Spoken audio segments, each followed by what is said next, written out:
รุงถนนตลอดทั้งเส้นในวันพุธที่16กุมภาพันธ์วันมาฆบูชาศกนี้ท่านใดมีความประสงค์เป็นเจ้าภาพท่านสามารถร่วมทอดผ้าป่าออนไลน์ได้ที่ธนาคารไทยพาณิชย์สาขาบางลำพูเลขบัญชี114-214-9897โทรศัพท์สอบถามรายละเอียดได้ที่094-662-6935ชนเหล่าใดปลูกสวนอันน่ารื่นรมปลูกป่าสร้างสะพานขุดสระน้ำบ่อน้ำและให้ที่พักอาศัยบุญย่อมเจริญแก่ชนเหล่านั้นทั้งกลางวันและกลางคืน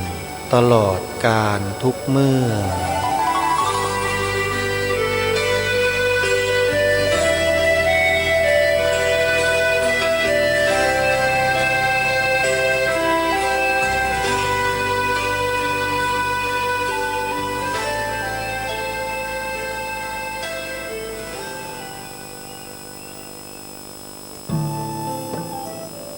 ท่านกำลังติดตามรับฟังสถานีวิทยุกระจายเสียงพระพุทธศาสนาแห่งชาติและสังคมคลื่นเพื่อการศึกษาพระพุทธศาสนาและวัฒนธรรมระบบ FM 104.5 เมกะเฮิรตซ์รายการต่อไปเป็นรายการคดีโลกคดีธรรม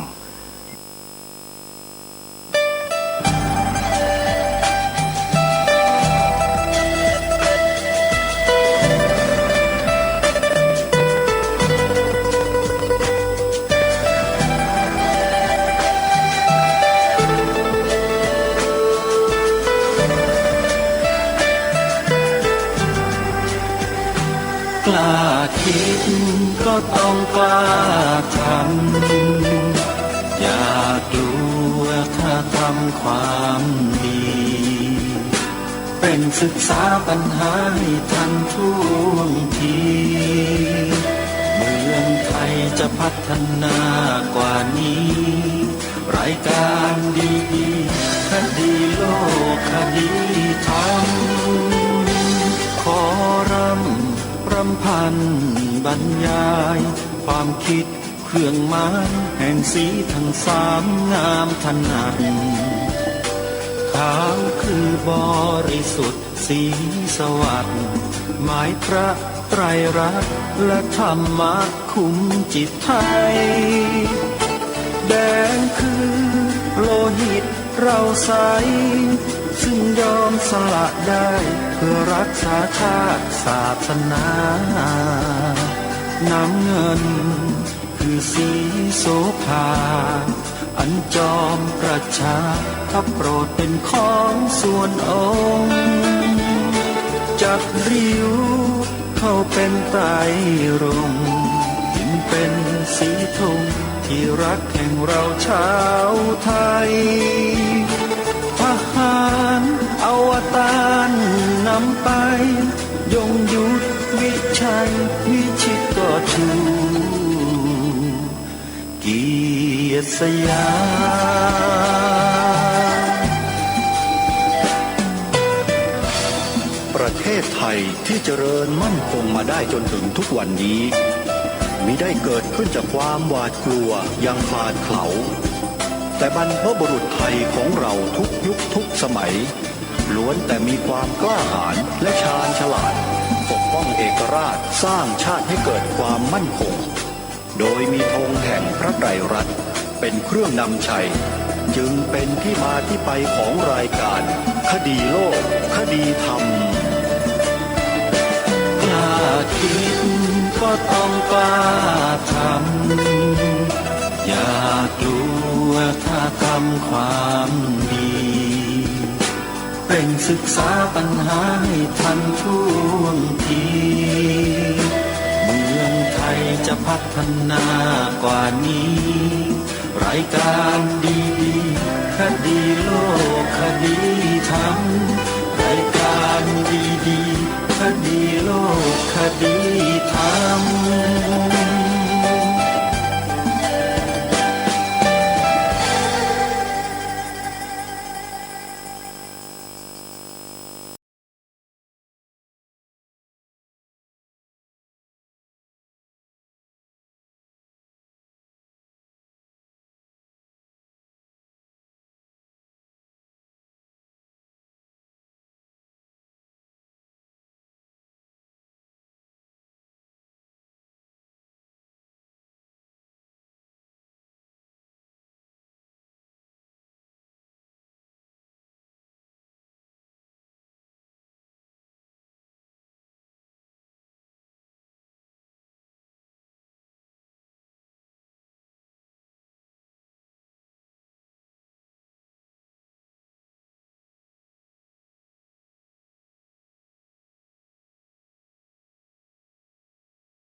วันขึ้น1 ค่ำเดือน 3วันนี้ตรงกับวันพุธที่2 กุมภาพันธ์พระพุทธศักราช 2565 รายการคดีโลกคดีธรรมมาพบกับท่านผู้ฟังเป็นประจำทุกวันสำหรับวันนี้รายการคดีโลกคดีธรรมก็ยังคงเกาะติดสถานการณ์เหตุการณ์ในอดีตที่ทางรายการได้นำเสนอให้ท่านผู้ฟังได้ติดตามรับฟังกันมาตลอดทั้ง2 วัน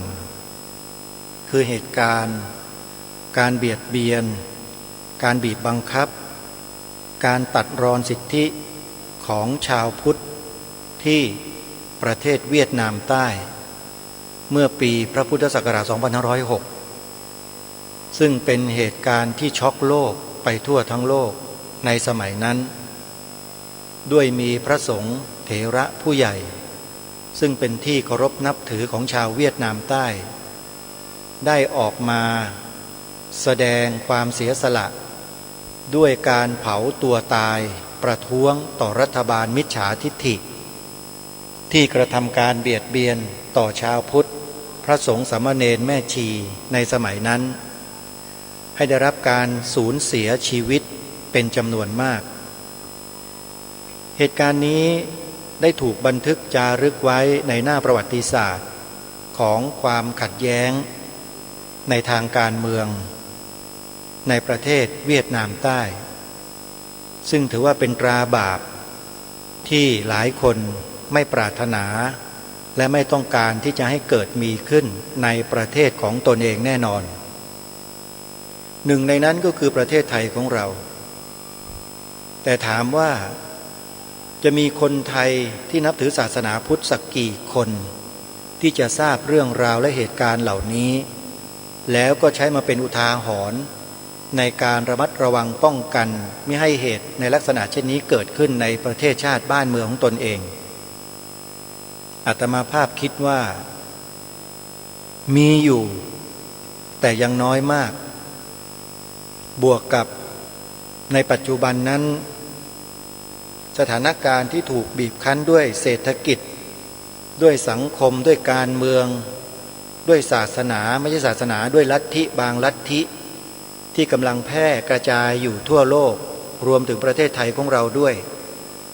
จึงทำให้คนไทยเราหลายคนนั้นไม่ค่อยจะเอาใจใส่ในเรื่องเหล่านี้เท่าที่ควรทุกคนมุ่งหวังแต่ปากท้องตัวเองและครอบครัวเป็นหลักแต่เรื่องส่วนรวมในลักษณะเช่นนี้หลายคนนั้นยังไม่เข้าใจแล้วก็ยังมองเห็นว่าไม่ใช่ธุระของตัวเองไม่ใช่หน้าที่ของตัวเองแล้วก็ทอดธุระเหล่านี้ไปกันเกือบทั้งหมดรายการนี้จึงมีความจำเป็นที่จะต้องนำเรื่องราวเหตุการณ์ที่เกิดขึ้นจริงในอดีตมาบอกเล่าให้ทุกคนได้รับรู้รับทราบได้เห็นถึงพิษภัยของการเห็นแก่ตัวว่ามันจะเจอกับอะไรในอนาคตเป็นการมากระตุ้นเตือนสติให้พวกเราได้เกิดความสำนึกเกิดความรู้สึกรับผิดชอบต่อบ้านเมืองต่อ สถาบันหลักของชาติตัวเองด้วยกันมิได้มีเจตนาที่จะมาใส่ร้ายป้ายสีใครทั้งสิ้นเพราะเรื่องราวที่นำมาปรารภนำมาเผยแพร่นี้เป็นเรื่องราวที่เกิดขึ้นจริงแล้วมีการบันทึกมีการเผยแพร่ไปทั่วทั้งโลกจริงๆไม่ใช่เรื่องปกปิดไม่ใช่เรื่องซ่อนเร้นแล้วก็ไม่ใช่เรื่องที่ใครจะต้องมาน่าอับอายทั้งสิ้นเพราะคนที่กระทำหรือลัทธิใดก็ตามที่กระทำต่อพระบวรพุทธศาสนานั้นเขาไม่อายอยู่แล้วที่จะกระทำเช่นนั้นกับพวกเราเพราะฉะนั้นเมื่อเขาไม่มีความละอายเช่นนั้นแล้วเราจะมานั่งนิ่งอยู่เฉยๆโดยไม่ปกป้องไม่ป้องกันสิทธิของตนเองเกียรติของตนเองศักดิ์ศรีของตนเองนั้นมันถูกต้องหรือกับที่เราเป็นผู้มีสิทธิมีอำนาจมีหน้าที่เป็นเจ้าของประเทศนี้อย่างถูกต้องทุกประการมันไม่ควรเลยที่เราจะนิ่งเฉยและเพิกเฉยกับสิ่งเหล่านี้รายการนี้จึงมากระตุ้นเตือนให้พวกเราทุกคนได้มีสำนึกในข้อนี้ร่วมกันนี่คือเหตุผลของการเผยแพร่เรื่องราวเหล่านี้เพราะมองเห็นว่าสถานการณ์ที่กำลังเกิดขึ้นกับพระพุทธศาสนาในเมืองไทยของเราตั้งแต่เปลี่ยนแปลงการปกครองมานั้นดูเหมือนว่าคนไทยเรานั้นจะย่อหย่อนไม่เอาใจใส่ต่อสิ่งเหล่านี้กันเลย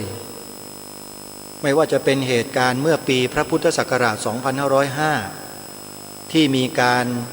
ยึดอำนาจมีการรัฐประหารโดยจอมพลสฤษดิ์ธนรัตน์แล้วก็เกิดเหตุการณ์จับพระผู้ใหญ่ระดับสูงสุดองค์หนึ่งของประเทศ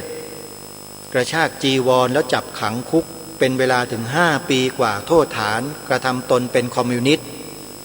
ซึ่งเป็นข้อหาเดียวกันเลยที่เกิดขึ้นที่ประเทศเวียดนามใต้ในยุคนั้นใกล้เคียงกันเลยเวียดนามใต้เกิดปีพระพุทธศักราช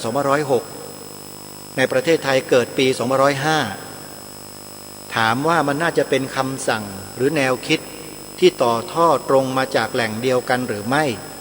ตามที่เราได้ศึกษาเรียนรู้ในประเทศเวียดนามใต้ที่ผ่านมาอาตมาภาพมาเทียบเคียงดูแล้วอาตมามีความเชื่อมั่นว่าน่าจะเป็นข้อมูลที่เกิดขึ้นมาจากอำนาจที่ส่งตรงมาจากที่เดียวกันมีความเชื่ออย่างนั้นแต่ไม่ได้หมายความว่าให้ทุกท่านได้เชื่อเหมือนอย่างที่รายการเชื่อนะฮะแต่ทางรายการเนี่ยเชื่ออย่างนั้นเพราะถ้าหากมันไม่มีอำนาจอะไรที่มาแฝงเร้นอยู่ในทางความคิดของผู้นำประเทศถามว่าสิ่งเหล่านี้มันจะเกิดขึ้นไหมอาตมาภาพก็คิดว่ามันเกิดขึ้นไม่ได้หรอกด้วยเหตุนี้เองรายการคดีโลกยุติธรรมจึงได้มาปรารภและพูดคุยกับท่านผู้ฟังในลักษณะเช่นนี้ก็เพื่อที่จะบอกกับท่านทั้งหลายว่าพวกเราประมาทกันเกินไปหรือเปล่าพวกเราทำตัวเป็นโลกสวยเกินไปไหมเราคิดไปเองหรือเปล่าว่ามันไม่เกิดอะไรมันไม่มีอะไรหรอกชาวพุทธตั้ง90%กว่าใครจะกล้ามาทำอะไรพวกเราคิดกันอยู่อย่างนี้หรือเปล่า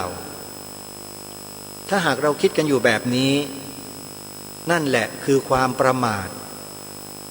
ความประมาทเป็นหนทางแห่งความตายองค์สมเด็จพระสัมมาสัมพุทธเจ้าตรัสไว้เป็นภาษาบาลีว่าปมาโท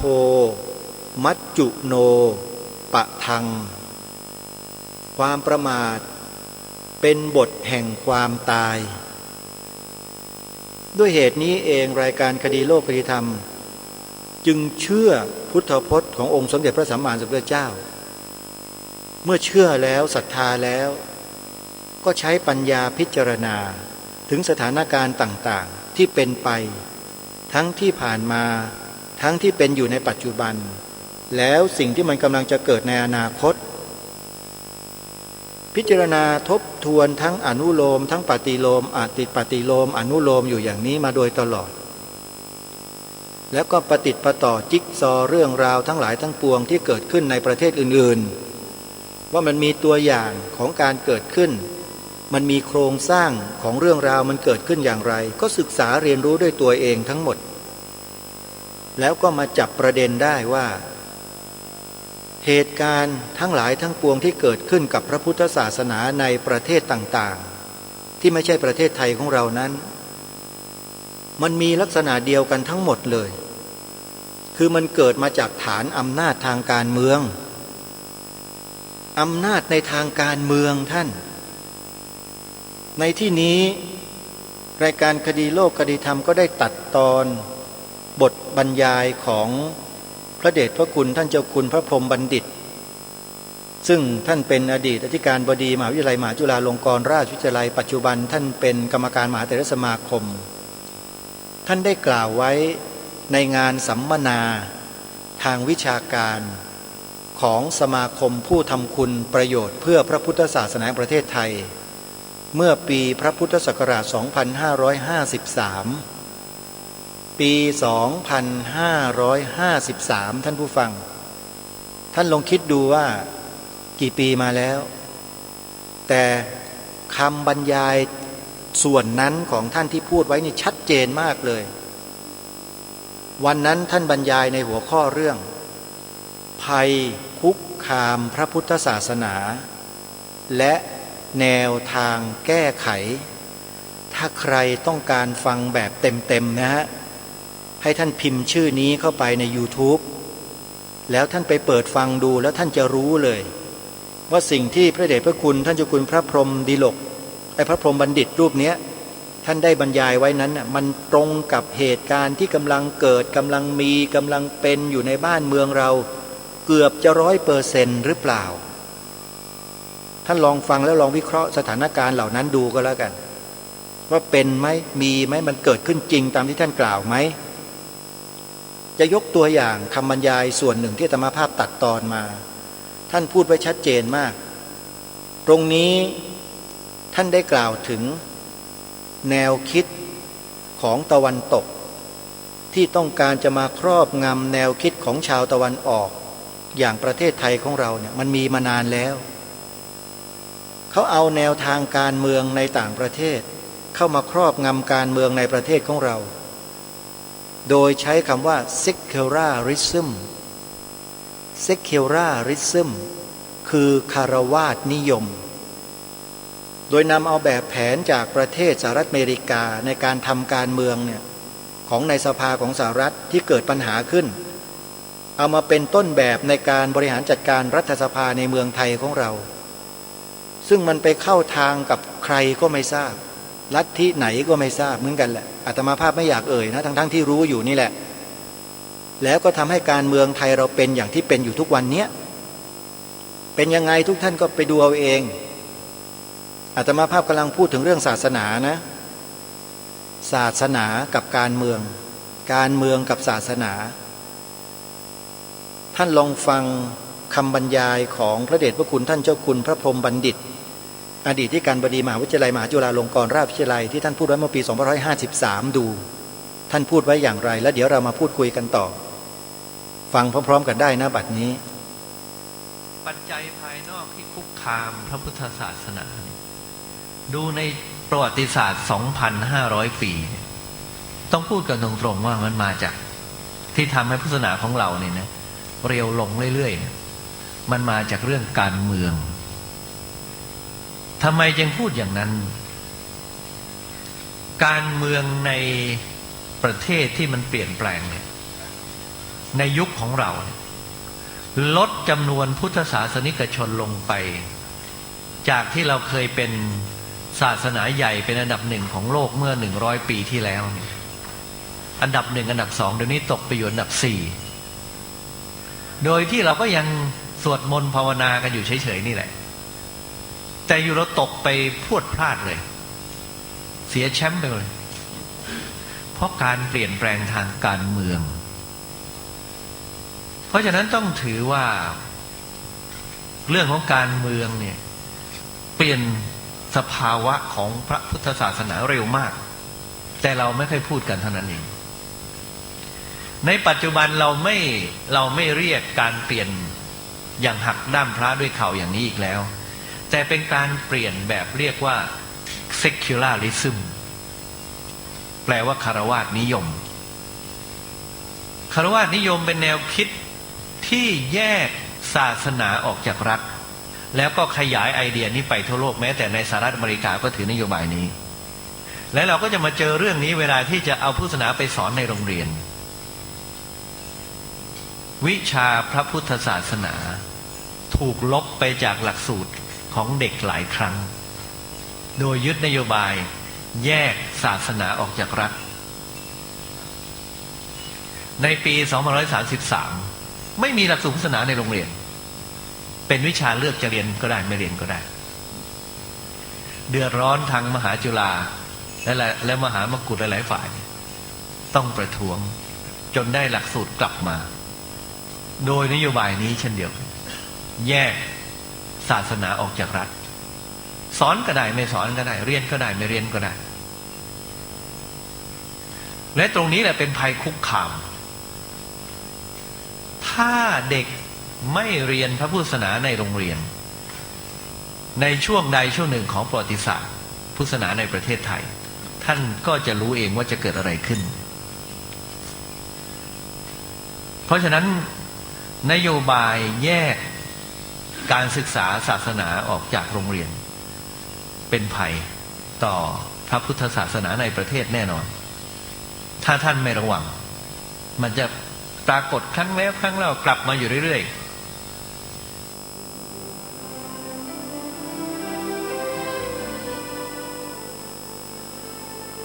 นี่เป็นคำบรรยายของพระเดชพระคุณท่านเจ้าคุณพระพรหมบัณฑิตอดีตอธิการบดีมหาวิทยาลัยมหาจุฬาลงกรณราชวิทยาลัยท่านบรรยายไว้ในงานสัมมนาผู้ทำคุณประโยชน์เพื่อพระพุทธศาสนาแห่งประเทศไทยที่โรงแรมปรินซ์พาเรตที่โบเบเมื่อปีพระพุทธศักราช 2553 อาตมภาพอยู่ในที่นั้นในนามของสถานีโทรทัศน์ดีทีวีเป็นการถ่ายทอดสดกิจกรรมครั้งแรกในการเปิดกล้องสถานีโทรทัศน์ช่องนี้นี่คือสิ่งที่ผู้รู้ท่านได้พูดไว้กล่าวไว้เป็นอะไรที่เราไม่ต้องอธิบายความกันให้ชัดเจนความพยายามของต่างลัทธินิกายศาสนาลัทธินิยมในทางศาสนาอื่นๆเขาพยายามมาครอบงำทางการเมืองในประเทศไทยของเราโดยอาศัยอิทธิพลหลายๆอย่างหลายๆประการหนึ่งในนั้นก็คือเงินลัทธิไหนมีเงินเยอะลัทธินั้นจะสามารถเข้าครอบครองประเทศยากจนนั้นๆได้ไม่ยากเพราะเขาจะใช้เงินนั้นแหละซื้อตำแหน่งใหญ่ๆตำแหน่งที่มีอำนาจสูงๆในประเทศนั้นๆด้วยจำนวนเงินมหาศาลเพื่อให้คนของเขาหรือคนที่อยู่ในคอนโทรลของเขานั้นขึ้นครองอำนาจแล้วก็ใช้อำนาจนั้นน่ะมาดำเนินการกับประเทศนั้นๆท่านผู้ฟังลองสังเกตดูทีว่าทำไมประเทศไทยของเราจึงบัญญัติรับรองให้ศาสนาพุทธเป็นศาสนาประจำชาติไทยไว้ในกฎหมายรัฐธรรมนูญไม่ได้สักที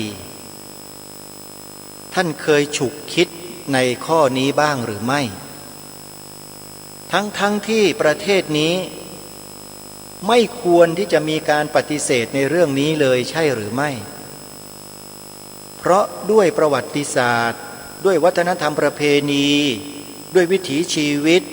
ด้วยความนับถือพระพุทธศาสนาในประเทศเราตั้งแต่องค์พระประมุขลงมาจนกระทั่งถึงประชาชนคนธรรมดาทั่วไปนับถือพระพุทธศาสนากันทั้งบ้านทั้งเมืองแต่เวลาจะขอให้บัญญัติให้ถูกต้อง ให้ศาสนาพุทธเป็นศาสนาประจำชาติไทยทำไมจึงบัญญัติไม่ได้อย่างนี้ถ้าจะไม่ให้พูดว่าเป็นเพราะการเมืองแล้วจะให้พูดว่าอะไรจริงหรือไม่ท่านผู้ฟังศาสนาไม่ได้เคยไปยุ่งกับการเมืองเลยแม้แต่นิดเดียวแต่การเมืองกลับมากีดกันคัดค้านต่อต้านศาสนาและเป็นศาสนาของชาติบ้านเมืองด้วยแล้วอย่างนี้จะไม่ให้พวกเราเนี่ยเข้าไปเกี่ยวข้องไปดูแลไปดำเนินการจัดการกับการเมืองได้หรือไม่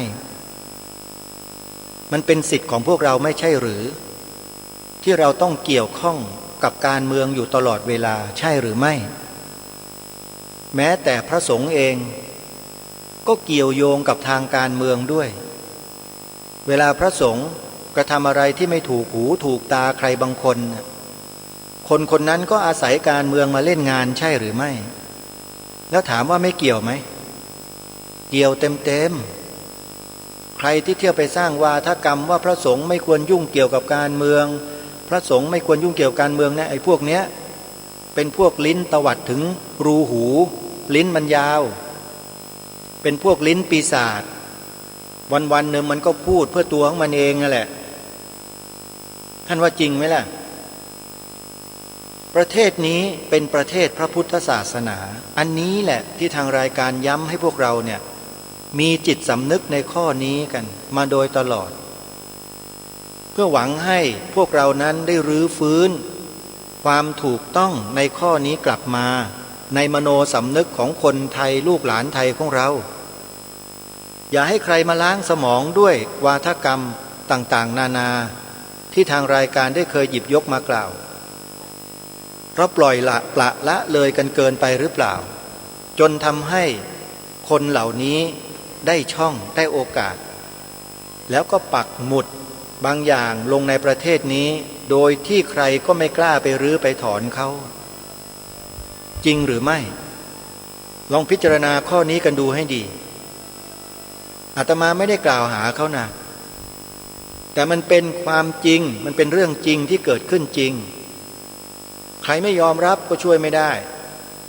เพราะมันมีอยู่จริงเป็นอยู่จริงอย่างเช่นคำว่าพหุวัฒนธรรมเนี่ยมันเพิ่งเกิดขึ้นใช่ไหมเล่ามันเกิดมาได้ยังไงล่ะใครเป็นคนทำให้มันเกิดขึ้นมา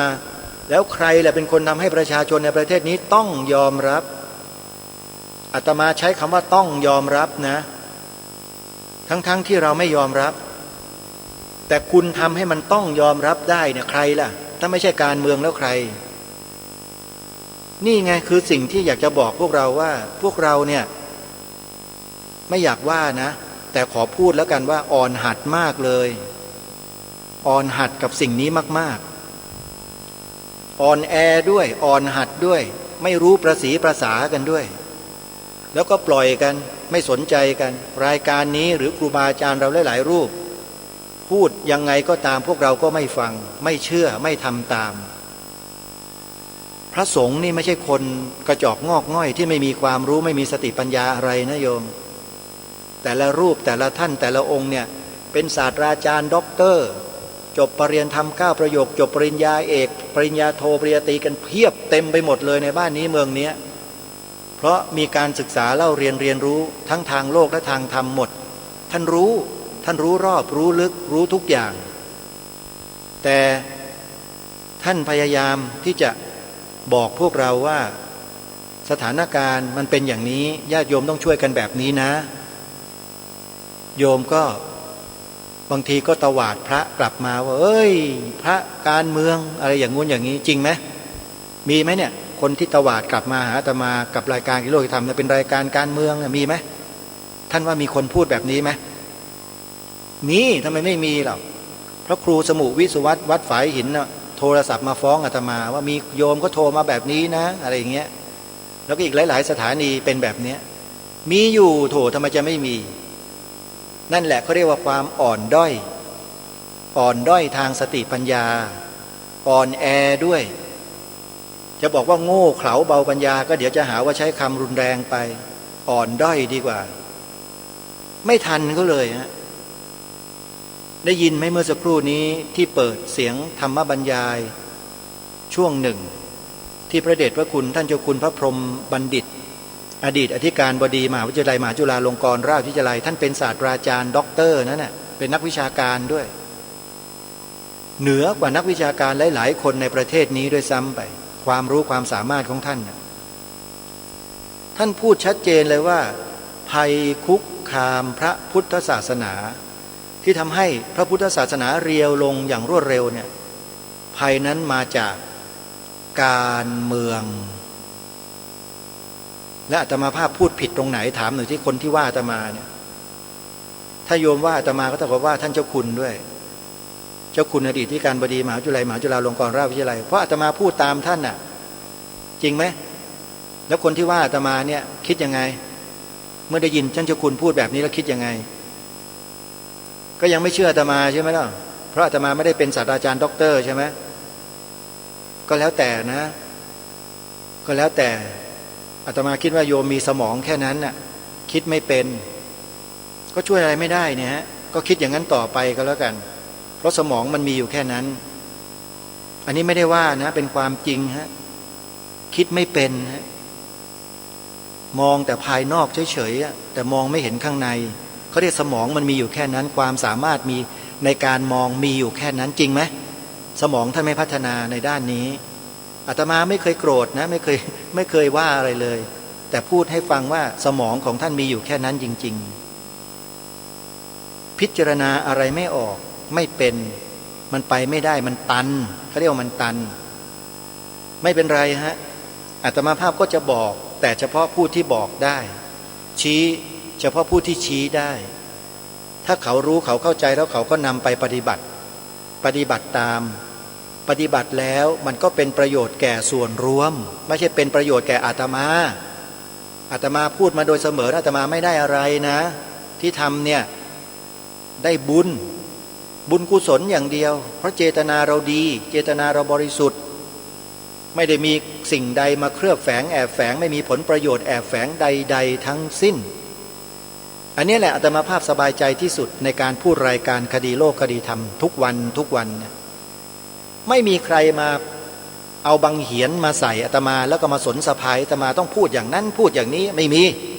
รายการนี้ไม่มีอยู่แล้วถ้าพูดคือต้องพูดแล้วพูดไปแล้วเนี่ยรับผิดชอบคำพูดตัวเองทุกคำพูดด้วยนี่คือรายการคดีโลกคดีธรรมถ้าหากสถานีวิทยุพระพุทธศาสนาสถานีไหนในประเทศนี้นะครับ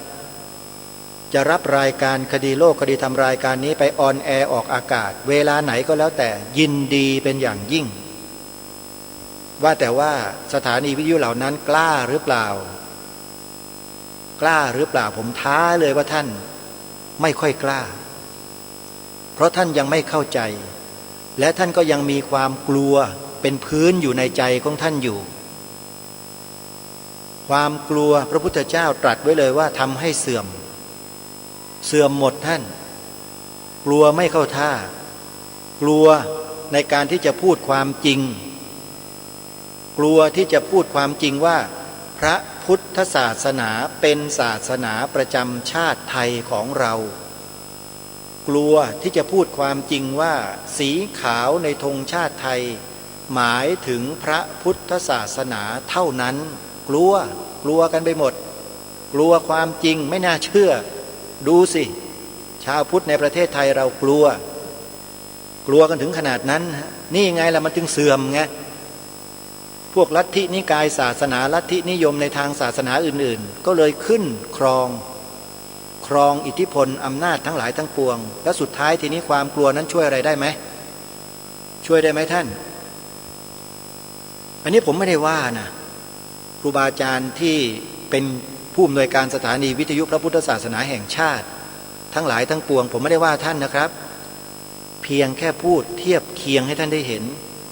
สิ่งที่มีอยู่ในใจของท่านว่าท่านทำไมจึงไม่กล้าที่จะยืนหยัดอยู่บนความถูกต้องและความจริงของชาติบ้านเมืองตัวเองท่านมัวคิดอะไรกันอยู่แปลกมากผมต้องขอชื่นชมผู้อำนวยการสถานีวิทยุพระพุทธศาสนาแห่งชาติทุกรูปทุกนาม ที่นำรายการคดีโลกคดีธรรมนี้ออกอากาศโดยไม่หวั่นไหวต่ออิทธิพลใดๆทั้งสิ้นผมเคยยืนยันเคยบอกกับทุกท่านว่าถ้าใครมีข้อสงสัยประการใดเกี่ยวกับเนื้อหาของรายการคดีโลกคดีธรรมที่พูดออกไปตรงนี้นะให้เขาโทรศัพท์มาคุยกับผู้ดำเนินรายการคือกระผมโดยตรงท่านไม่ต้องตอบผมจะเป็นคนออกหน้าเองแล้วจะคุยกับคนคนนั้นเองจะเป็นใครก็แล้วแต่คุยทั้งหมดอะถ้าต้องการจะถามอะไรที่เกี่ยวข้องกับเนื้อหาของรายการนี้แล้วผมก็เตรียมการของผมไว้พร้อมทุกอย่างท่านหม่อมช้างก็ดีใครต่อใครก็ดีที่เขาติดตามอยู่เขาอยู่เบื้องหลังเนี่ยเขาพร้อมเสมอที่จะจับตาดูคนพวกนี้สิว่ามันจะแสดงปฏิกิริยาออกมาในลักษณะเช่นใดจึงมีการบันทึกเสียงทางโทรศัพท์ที่อาตมาภาพใช้อยู่เพื่อรอคนเหล่านี้โทรเข้ามาเพื่อจะได้จับได้ถูกว่าเป็นใครแต่ก็ไม่เห็นโทรมาสักทีหนึ่งพวกอีแอบเนี่ยมันเก่งมากมันไม่กล้ามันกลัวคนจริงท่านให้จริงจริงๆท่านน่ะมันไม่มีทางหรอกฮะที่จะสู้ความจริงได้ไอ้พวกจอมปลอมทั้งหลายเหล่านี้ผมพูดในรายการแบบนี้แหละหลายคนก็ว่าผมพูดจาไม่สุภาพอย่างนู้นอย่างนี้ไปจับความดูใหม่นะคำว่าไม่สุภาพกับคำว่าหนักแน่นมันเกือบจะเหมือนกันนะท่านบางทีท่านอาจจะไปตีความผิดนะไปมองความหนักแน่นว่ากลายเป็นความไม่สุภาพไม่รู้ว่าไปใช้สมองส่วนไหนคิดคนพวกนี้ไม่เป็นไรนะฮะก็ปล่อยไปก็ถือว่าทำทานไปก็แล้วกันทานแบบไหนล่ะให้อภัยทานเสมอไม่โกรธไม่แค้นไม่เคืองใครทั้งนั้นจะด่าจะว่าจะอะไรก็แล้วแต่ไม่เก็บมารกสมองทำหน้าที่ของเราต่อไปดีกว่าด้วยความมุ่งมั่นด้วยอุดมการณ์ของเราด้วยเกียรติและศักดิ์ศรีของความเป็นคนไทยของเรา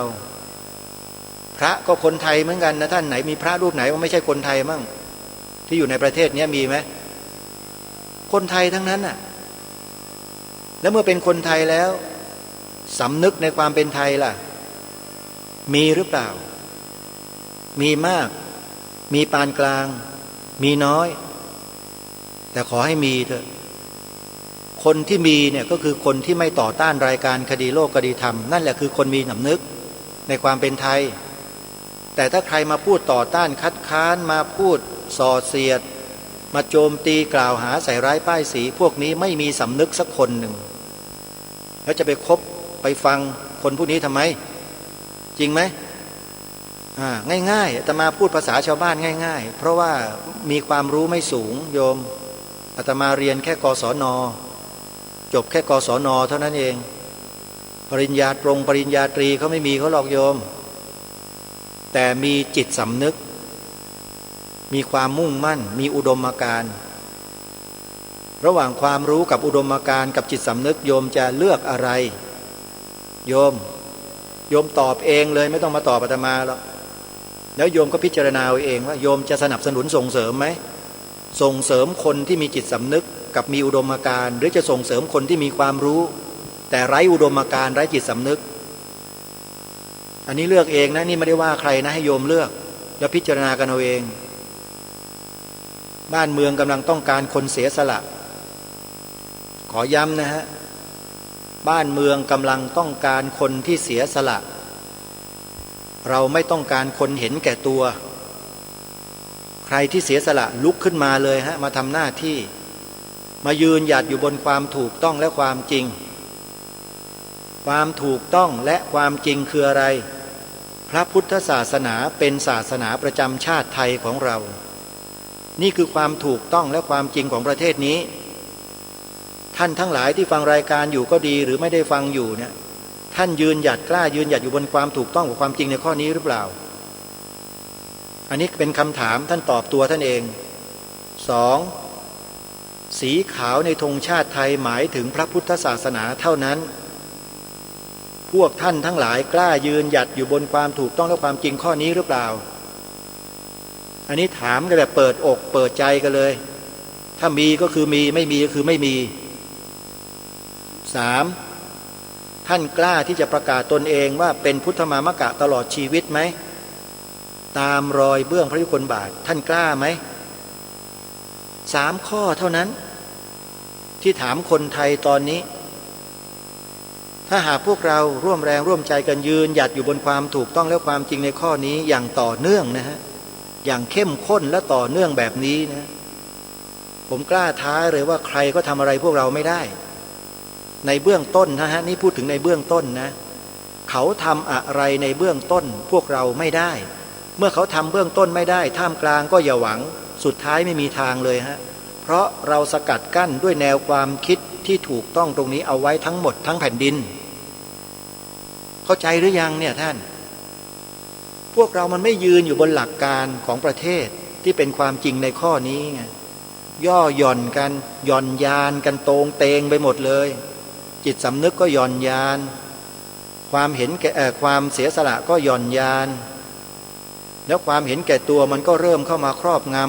งำจิตของท่านครอบงำด้วยอะไรอำนาจของอะไรของอคติทั้ง4ท่านมีอันไหนอันใดอันหนึ่งท่านไปคิดเอาเอง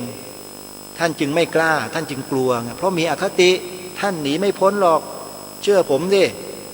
ท่านหนีไม่พ้นเรื่องอคติ4แน่นอนฮะไม่อย่างใดก็อย่างหนึ่งแล้วท่านฉันทาคติโทสาคติโมหคติพยาคติ4อย่างท่านไปดูเอาเองดูตัวกันเองว่ามีอะไรเมื่อเราตัดอคติ4ออกไปได้แล้วเนี่ยความกล้ามันจะกลับมาความถูกต้องจะกลับมาความจริงจะกลับมาแล้วทีนี้อะไรมันจะมาทำลายได้ล่ะความจอมปลอมมันทำลายความจริงได้ไหมท่านอย่างที่บอกว่าความจริงว่าประเทศไทยมีศาสนาพุทธเป็นศาสนาประจำชาติเนี่ยคนที่มันจอมปลอมมันจะมาทำลายตรงนี้เราได้ไหมถ้าเรายืนหยัดกันอยู่ด้วยความจริงเหล่านี้กันไปทั้งทั่วทั้งประเทศใช้วาจาเนี่ยกระจายเสียงออกไปพูดออกไปอย่างนี้ใครล่ะจะมาต่อต้านแต่ที่เขาต่อต้านเขาคัดค้านเราได้เพราะเรามันเงียบกันอยู่ตลอดเวลาไม่ปลุกกระแสสิ่งเหล่านี้ออกมากันเลยสักคนหนึ่งแต่รายการนี้ถึงแม้จะทำอยู่คนเดียวนะก็ไม่ท้อนะก็ยังถือว่าตัวเองได้ทำหน้าที่อยู่ตลอดไงภูมิใจตัวเองนี่คือไม่ใช่แนวความคิดของผมนะครับครูบาอาจารย์ที่เคารพครับญาติโยมสาธุชนทั้งหลายไม่ใช่ความคิดที่อาตมาคิดเองนะเป็นแนวพระราชดำริขององค์พระมหากษัตริย์เราทั้งนั้นเลยจริงๆอาตมาไม่มีปัญญาหรอกที่จะคิดสิ่งเหล่านี้เองโยมดำเนินรอยตามเบื้องพระยุคลบาททั้งนั้นเลยทั้ง3ข้อเลยที่ให้ทำกันเนี่ยพระโธท่านอย่าคิดว่ารายการนี้ต้องการจะอวดอาหังการมะมังการอวดตัวอวดตนตัวเองเปล่าไม่มีเลยท่านเป็นห่วงประเทศเป็นห่วงพระพุทธศาสนาตลอดจนถึงเป็นห่วงสถาบันพระมหากษัตริย์ซึ่งเป็นจุดศูนย์รวมจิตใจของคนไทยเราทุกคนทุกหมู่ทุกเหล่าแต่พวกเราต้องเป็นฐานให้พระองค์ท่านนะเนี่ยทำแบบนี้เป็นฐานให้พระองค์ไงอันนี้พูดเยอะแล้วนะโยมไม่อยากจะพูดเลยนะเดี๋ยวจะหาว่าอวยตัวเองทำแบบนี้คือการทำตัวเราให้เป็นฐานที่มั่นคงให้กับองค์พระมหากษัตริย์ให้กับพระบวรพุทธศาสนาแล้วชาตินี้จะดำรงมั่นอยู่ตลอดไปไม่รู้ว่าเข้าใจกันหรือเปล่ายังมองไม่เห็นกันหรือเปล่าไม่เป็นไรเชื่อว่าสักวันหนึ่งสถานการณ์บางอย่างที่มันเกิดขึ้นกับประเทศนี้กับพระพุทธศาสนาของเรา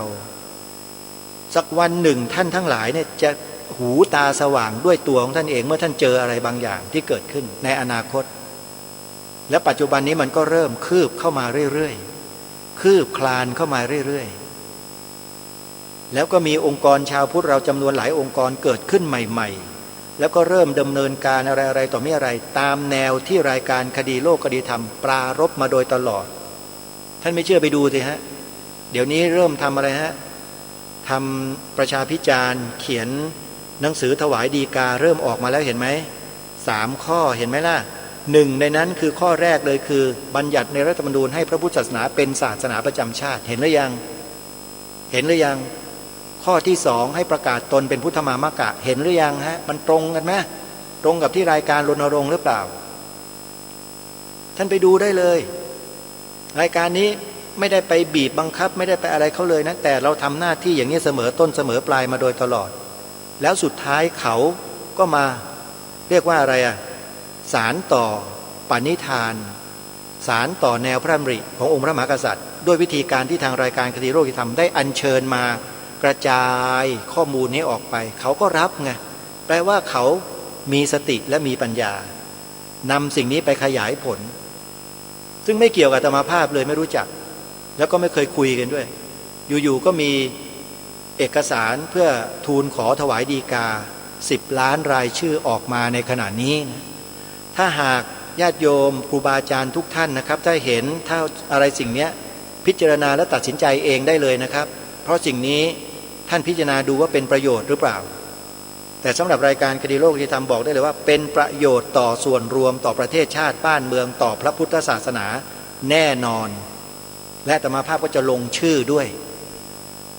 ส่วนคนอื่นพิจารณาเองนะไม่ได้ชี้นำนะโยมนะแต่อาตมาเนี่ยเห็นด้วยโยมจะเห็นด้วยตามหรือไม่ก็แล้วแต่อาตมาไม่ชี้นำแต่สิ่งนี้เมื่อดูแล้วพิจารณาแล้วสอดคล้องกับสิ่งที่รายการคดีโลกคดีธรรมนำเสนอมาโดยตลอดจึงได้บอกได้กล่าวกับทุกท่านทุกคนว่าเห็นด้วยกับสิ่งนี้ที่ทำแล้วถ้าคนไหนองค์กรไหนหน่วยงานไหนจะดำเนินแนวทางในตามลักษณะเช่นนี้ก็ยินดีเป็นอย่างยิ่งขออนุโมทนาสาธุการขอได้บุญกุศลร่วมด้วยขอสนับสนุนขอส่งเสริมเต็มที่ส่วนใครที่ยังขี้ขลาดตาขาวอยู่ยังไม่กล้าก็ขอให้ท่านสำนึกไว้นิดหนึ่งว่าการอาศัยอยู่บนผืนแผ่นดินศักดิ์สิทธิ์นี้แผ่นดินนี้จะรองรับคนที่หนักแน่นและมั่นคงต่ออุดมการณ์ชาติเท่านั้นใครที่ล่องลอยเลื่อนลอยปล่อยปละละเลยปล่อยจิตปล่อยใจไปตามกระแสของโลกจนลืมตัวหลงตัวแล้วเห็นแก่ตัวเนี่ยท่านจะอยู่บนแผ่นดินผืนนี้ลำบากมันจะเกิดความทุรนทุรายอยู่ในใจของท่านเร่าร้อนเหมือนดังตกนรกเพราะท่านเป็นคนที่เห็นแก่ตัวท่านทำลายตัวท่านเองนะไม่มีใครมาสาปมาแช่งท่านนะอาตมาไม่ได้แช่งนะโยมผมไม่ได้แช่งท่านนะครับครูบาอาจารย์นะครับท่านทำตัวของท่านเองฮะรายการนี้มีหน้าที่มาปลุกจิตสำนึกมาสร้างจิตสำนึกให้เกิดมีขึ้นแก่พวกเราคนไทยทุกคนไม่ได้ไปด่าคนต่างศาสนาไม่ได้ไปต่อว่าคนต่างศาสนาเหมือนใครที่กล่าวหาอาตมาภาพว่าไปพูดจาด่าคนต่างศาสนามีเหรออาตมาเคยด่าใครเคยว่าใครไม่มีแต่รณรงค์ทุกคนกล่าวคำว่าพระพุทธศาสนาเป็นศาสนาประจำชาติไทยของเราท่องจำบทพระราชนิพนธ์ความหมายธงไตรรงค์ขึ้นทะเบียนเขียนใบสมัครประยานตนเป็นพุทธมามกะแค่นี้เองแล้วก็นำเอาเรื่องราวเหตุการณ์ที่เคยเกิดขึ้นในบางประเทศที่เกี่ยวกับพระพุทธศาสนาอย่างประเทศเวียดนามใต้เป็นต้นมาอ่านให้ฟังมาไปกล่าวหาใครล่ะเพราะนั้นใครที่กล่าวหาอาตมาภาพขอให้กลับคำพูดเสียใหม่แล้วถ้าขอขมาได้ควรขอขมามันจะได้ไม่เป็นเวรเป็นกรรมนะโยมนะเนี่ยขอขมาต่อสิ่งศักดิ์สิทธิ์ก็ได้ตั้งจิตให้ดีแล้วก็ไปล้างบาปตัวเองด้วยการสวดมนต์ภาวนาเจริญสมาธิอุทิศส่วนบุญส่วนกุศลให้กับบรรพบุรุษบรรพชนโน่นไม่ต้องมาอุทิศให้อาตมานะโยมยังไม่ตายนะเดี๋ยวมาอุทิศให้ผิดอีกไม่ได้รับนะโยมอาตมายังไม่ตายไม่ได้เป็นเปรตเพราะฉะนั้นขอฝากไว้ช่วงท้ายรายการก่อนจะหมดเวลาวันนี้ว่าการที่นำเอาเหตุการณ์ที่เวียดนามใต้มาเสนอในรายการที่ผ่านมา3 วันนี้ตลอดทั้ง3 วันเนี่ยก็เพื่อให้เป็นอุทาหรณ์แก่ชาวพุทธในประเทศไทยทุกคนทุกท่านทุกฝ่ายทั้งฝ่ายรัฐบาลฝ่ายข้าราชการทหารตำรวจและพลเรือนประชาชนคนทั่วไปทั้งหมดได้มีสำนึกได้ระแวดระวังเหตุการณ์ภัยต่างๆที่มันจะเกิดขึ้นอาจจะปะทุขึ้นเกิดขึ้นหรือไม่อย่างไรก็แล้วแต่เรา ไม่ประมาทและระแวดระวังไว้ป้องกันไว้เป็นสิ่งที่ดีที่สุดรู้ทันรู้เท่าเอาไว้กันรู้ทันเอาไว้แก้รู้ให้แน่ๆคือต้องรู้เท่าและรู้ทันทั้งสองประการให้สมบูรณ์แบบเราจึงจะสามารถยืนหยัดเป็นเอกราชนครในประเทศนี้บนผืนแผ่นดินนี้ได้ต่อไปอีกถึงปีพระพุทธศักราช 5,000 คือครบ 5,000 ปีและประเทศนี้ก็จะเป็นประเทศที่สิวิไลที่สุดในโลก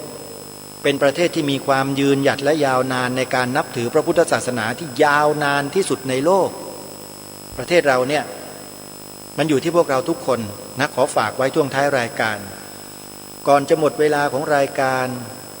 ขอฝากบุญเอาไว้ให้ญาติโยมได้ช่วยให้อาตมาภาพทำอะไรตามที่ตนเองตั้งใจให้แล้วเสร็จสมบูรณ์เถอะอาตมากำลังสร้างถนนทางเข้าสวนป่าสามัคคีธรรมจะจัดทอดพระป่าในวันที่16 กุมภาพันธ์ที่จะถึงนี้เป็นวันขึ้น15 ค่ำเดือน3วันมาฆบูชาใครจะร่วมบุญทอดพระป่าออนไลน์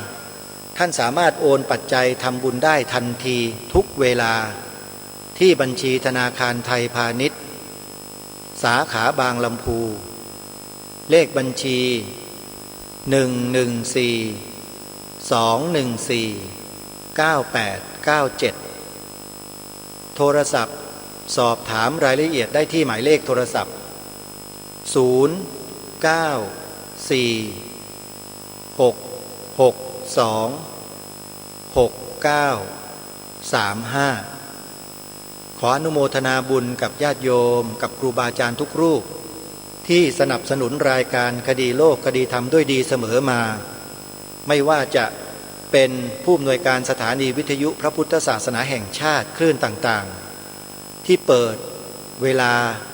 ให้กับรายการคดีโลกคดีธรรมได้ทำหน้าที่อยู่ตรงนี้มาโดยตลอดไม่ว่าจะเป็นญาติโยมพุทธบริษัททั้งหลายทั้งปวงที่โอนปัจจัยเข้ามาสนับสนุนรายการก็ดีช่วยทำบุญทอดพระป่าออนไลน์ก็ดีอาตมาภาพจะขอตั้งปณิธานทำหน้าที่ของตนเองเช่นนี้ตลอดไปจนกว่าชีวิตนี้จะหาไม่และอาตมาภาพก็ขอย้ำว่าขอให้พวกเรานั้นจงเร่งสร้างจิตสำนึกของความเป็นไทยกลับคืนมาให้เร็วที่สุดแล้วก็ให้กว้างขวางมากที่สุดมีอะไรสิ่งใดที่เราช่วยกันได้ขอให้เราได้ร่วมด้วยแล้วช่วยกันไม่ว่าองค์กรไหนหน่วยงานไหนมูลนิธิสมาคมชมรมไหนก็แล้วแต่ที่ทำหน้าที่สอดคล้องและสอดรับซึ่งกันและกันเหมือนอย่างที่รายการคดีโลกคดีธรรมได้รณรงค์อยู่นี้ขอให้เราสนับสนุนส่งเสริมกันให้เต็มที่วันนี้เวลาของรายการหมดลงแล้วอาตมาภาพต้องขอสมมุติยุติรายการไว้แต่เพียงเท่านี้ไว้พบกันใหม่ในวันต่อไปขอความสุขสวัสดีในธรรมแห่งองค์สมเด็จพระบรมศาสดาสัมมาสัมพุทธเจ้าจงปรากฏเกิดมีขึ้นในจิตใจของท่านผู้ฟังทุกท่านทุกคนเทอญขอเจริญพร